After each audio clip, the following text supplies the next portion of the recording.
తెలంగాణలో జాడపత్త లేకుండా యాడైనా తప్పిపోయినవా అనే 2 రోజులైతే ఫోటోలో వేద్దాం అనుకున్నాం.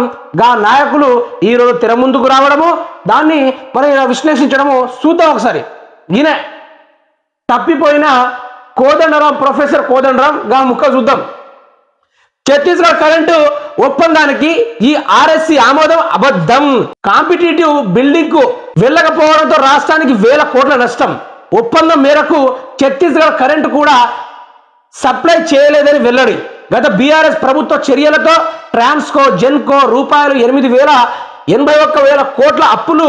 TJS chief Kodandaram power commission ముందు ఇరువురి వాదనలు.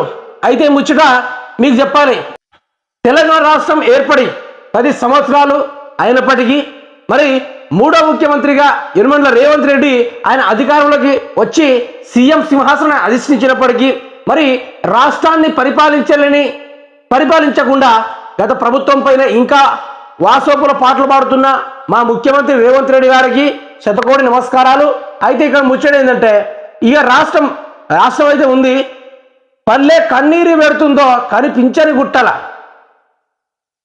నా తల్లి బందీ అయిపోతుందో కనిపించని గుట్టల.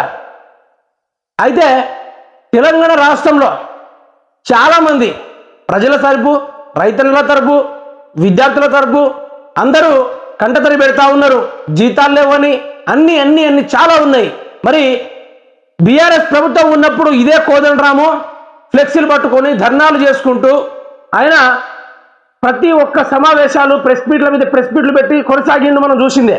మరి ఇదే 6 నెలల తెలంగాణ రాష్ట్రంలో కొనసాగుతున్న కాంగ్రెస్ పరిపాలన చోటు చేసుకున్న ప్రతి ఒక్క అవకతవకల్లోని ప్రజలు ఇబ్బంది పాల్పడతా ఉంటే, అందరూ ధర్నాలు చేస్తూ ఉంటే, అందరూ ఇబ్బంది పాల్పడతా ఉంటే, ప్రజలు కన్నీరు మున్నీరు అవుతూ ఉంటే, మరి మా తప్పిపోయిన నాయకుడు, ఉద్యమకారుడు ఒక ప్రొఫెసర్ కోదండరాం గారైతే అప్పుడెప్పుడో తప్పిపోయిండు, మళ్ళీ ఇప్పుడు కానరా వచ్చే. ఇక చూద్దాం, ఆ మనిషి రాష్ట్రంలో ఎన్ని విధాలుగా ఇబ్బంది పాల్పడతా ఉన్నారు. చాలామంది ఇదే కాంగ్రెస్ చేత చాలామంది మరణించిన కాంగ్రెస్ పార్టీ అధికారంలోకి రాగానే చాలామంది మారణ హోమాలు జరిగాయి. అది కాంగ్రెస్ ప్రభుత్వం చేసిందా, కాంగ్రెస్ వాళ్ళు చేసిందా? దాన్ని ఏ పేపర్ రాకుండా వాళ్ళ పోలీసులను పెట్టి, అధికారులు పెట్టి ఎక్కడికక్కడ ఫినిష్ చేయడం జరిగింది. రాష్ట్రం కొట్లాడి తెచ్చుకుంది ఉద్యోగాల కోసం.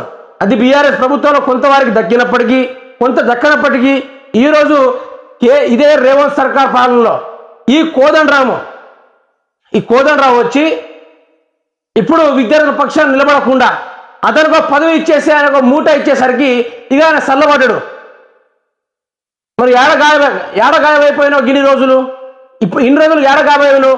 ఇప్పుడు తెలంగాణ రాష్ట్రంలో ఇన్ని గల విద్యార్థులు ధర్నాల మీద ధర్నాలు, ప్రభుత్వ ఉద్యోగులకు జీతాలు రాలేదని, జాబు లేని వాళ్ళు జాబు లేదని, ఉస్మానియా యూనివర్సిటీ యొక్క భూములు కబ్జా చేస్తూ ఉన్నారని, ఆడపిల్లలపైన అత్యాచారాలు జరుగుతున్నాయని, ఉస్మానియా ఆడపిల్లలపైన రౌడీలను పంపుతున్న కాంగ్రెస్ పాలన అని రకరకాలుగా ఇన్ని జరుగుతూ ఉంటే, మరి కోదండరాం ఎక్కడికి రాకుండా ఒక ఉద్యమకారుడై, ఒక ప్రొఫెసర్ అయి ఉండి ఇప్పుడు కాంగ్రెస్ యొక్క సంఖ్యలో చేరి ఇప్పుడు బీఆర్ఎస్ పార్టీని దూషించుకుంటా దాని గురించి ఏ రోజు ప్రెస్ మీట్ పెట్టిన ఈ సన్నాసి ఈరోజు ఈ యొక్క ఛత్తీస్గఢ్ కరెంటు ఒప్పందానికి మొత్తం అన్యాయాలు ఉన్నాయి, దగ్గర 81,000 కోట్ల రూపాయలు ఆగం చేసిండు అనుకుంటా సోది సుధారణ మాట్లాడుకుంటా మళ్ళీ తక్కువ మెరిచిండు ఈ కోదండరాం. అయితే ఈ సన్నాసి ఎట్లాంటి సన్నాసుడు అంటే రాష్ట్రానికి మోపైన ఒక దరిద్రుడు అని చెప్పాలి. ఇన్ని పదవి ఇస్తేనేమో ఉద్యమకారుడు, పదవి ఇవ్వకుంటేనేమో నేను ఉద్యమకారుని, నేను బాగా కష్టపడ్డాను, ప్రజల చేత నేను ప్రశ్నించే గొంతుగా నిలబడ్డానని చెప్పిన ఈ సన్నాసి, ఆ తీర్మానమల్ల సన్నాసి ఇద్దరు ఏకమయ్యి పదవులు ఇవ్వగానే, డబ్బులు ఇవ్వగానే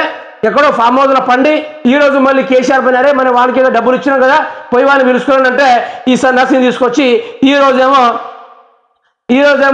మాట్లాడుతూ ఉన్నాడు మొత్తం చేసింది బీఆర్ఎస్ ప్రభుత్వం అని. ఇది మాత్రం కరెక్ట్ కాదు. తెలంగాణ రాష్ట్రంలో ఉద్యమకారులు ఏమి ఆశించకుండా ఈరోజు చాలామంది ఉన్నారు.